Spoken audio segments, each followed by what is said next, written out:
I was diagnosed with leukemia when I was 14 in 2012, the beginning of 2012. I'm originally from Thunder Bay, but at the moment I'm living in Toronto. I usually let my mom talk about my story, or my dad talk about my story. But now that I've come to filming ourselves, I'm more comfortable telling people my story by myself and without my parents being there. So.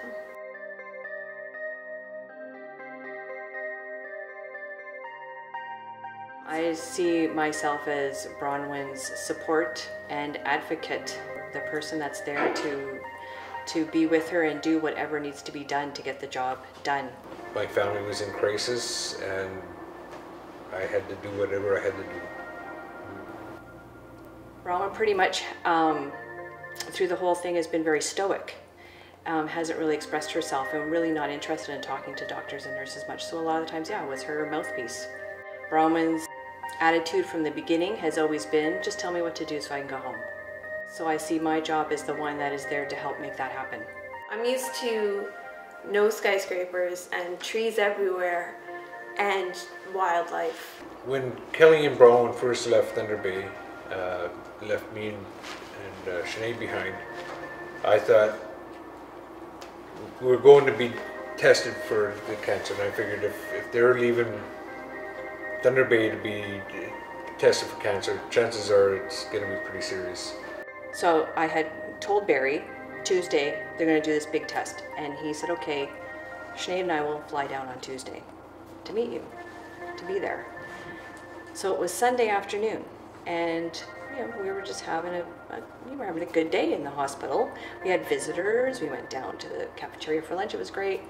And we were having a great time visiting when the doctor came in and said, we have a diagnosis. And inside I'm thinking, no you don't, because it's not Tuesday. It's Tuesday, it's supposed to happen on Tuesday, and this is just Sunday. So I just remember staring at her like,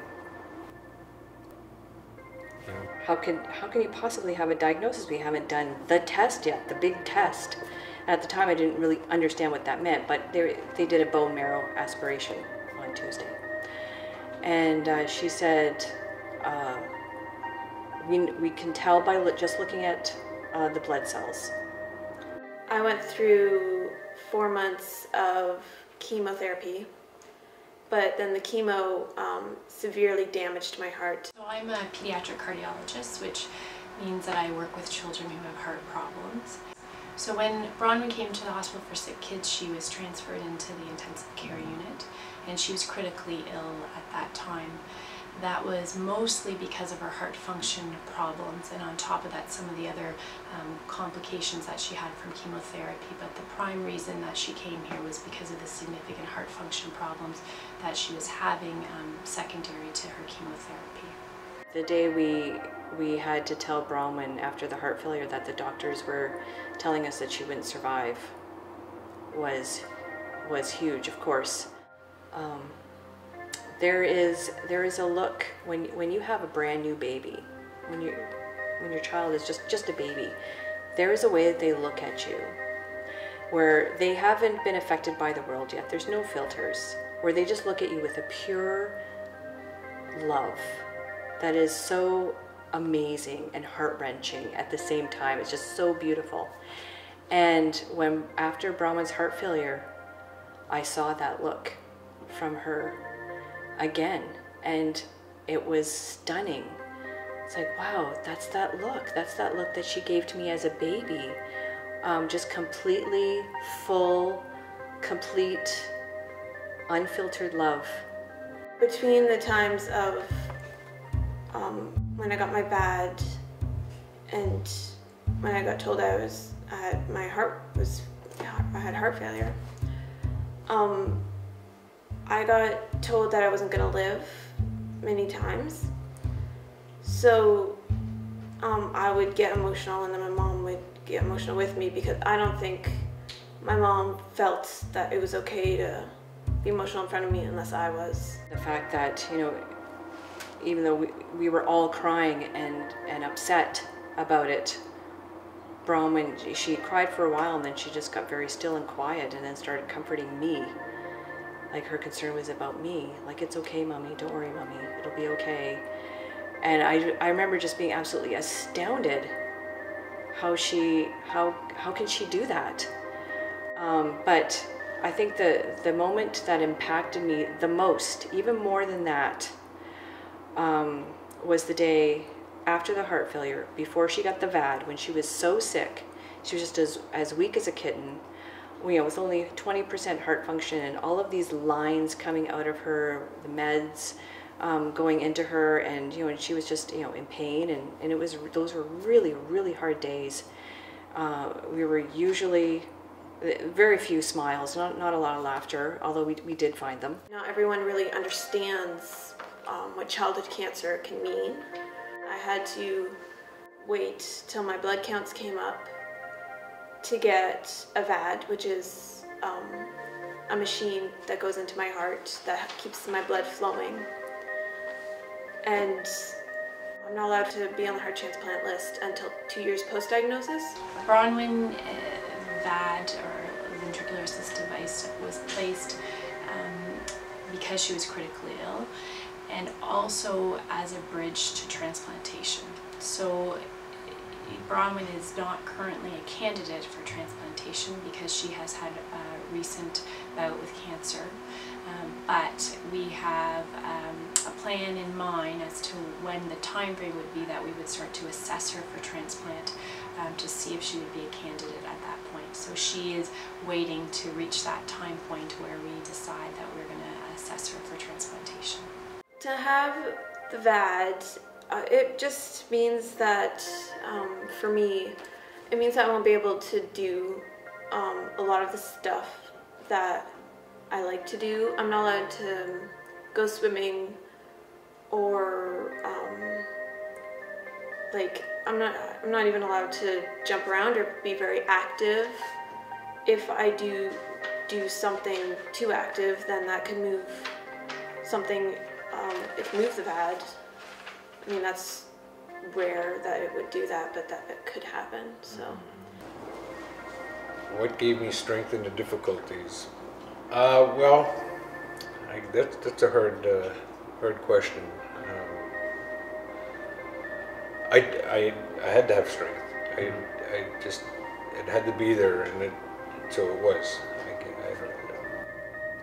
Now, things have. This has become the new norm. Mm-hmm. So it's more of, let's get on with life. Mm-hmm. And, it's not the way we'd prefer it.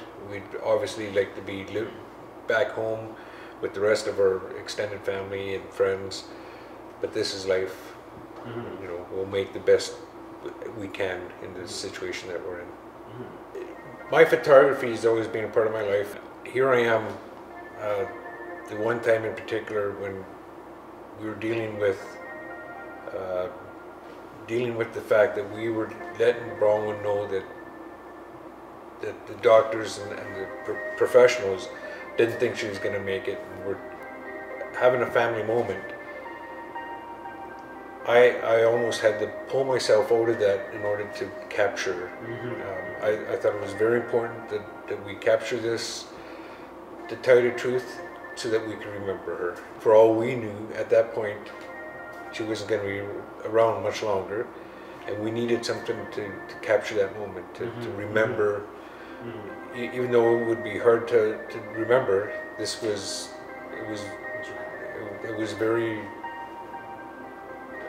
very important. It was potentially the last pictures that would have been of our daughter.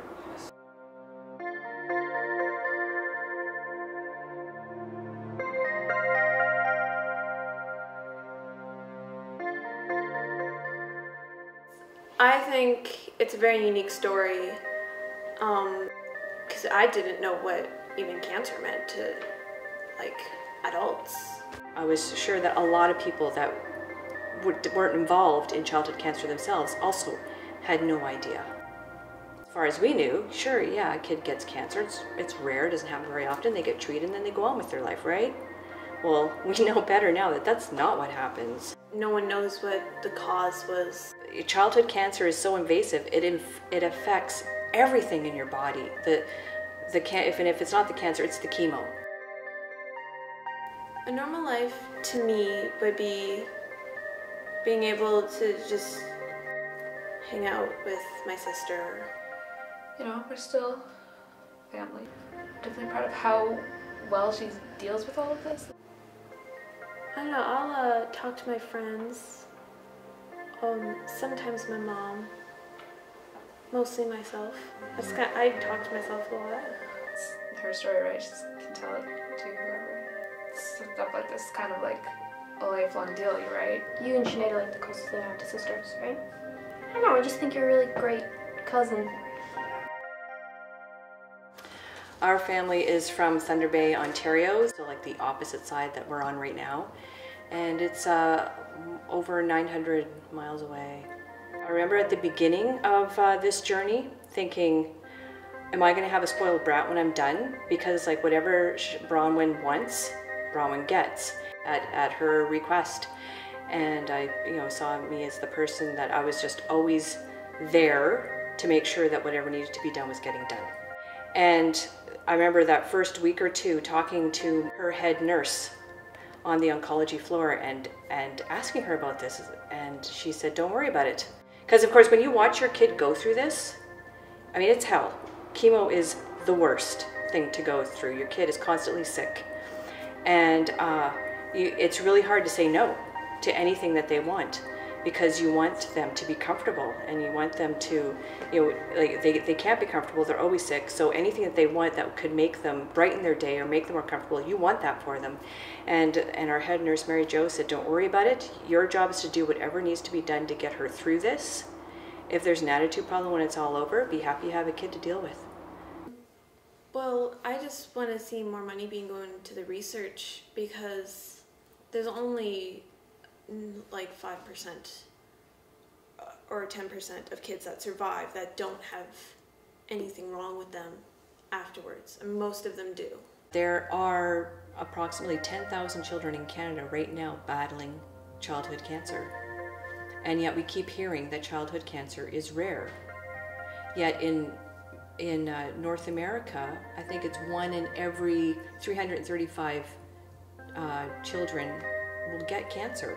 That's not rare. It's not rare in my books. That doesn't sound rare. When you hear something is rare, you think like 1 in a million. It's not 1 in a million. And we see it all the time. Of course, we live in a world of sick children. But since we have been here, we have had several children from our community be diagnosed with cancer. I would say, well, look how far we gotten. I mean, nothing has really stopped me, not the cancer or the heart failure or the blood cyst on my ovary. It's all just kind of been, I've made it through all of that. There are 1,500 children in Canada diagnosed with cancer every year, and 1 in 4 will die. And childhood cancer, we're told constantly it has an 80% survival rate. And in the world of cancer, that's pretty good. That's not bad. But that doesn't tell the whole story.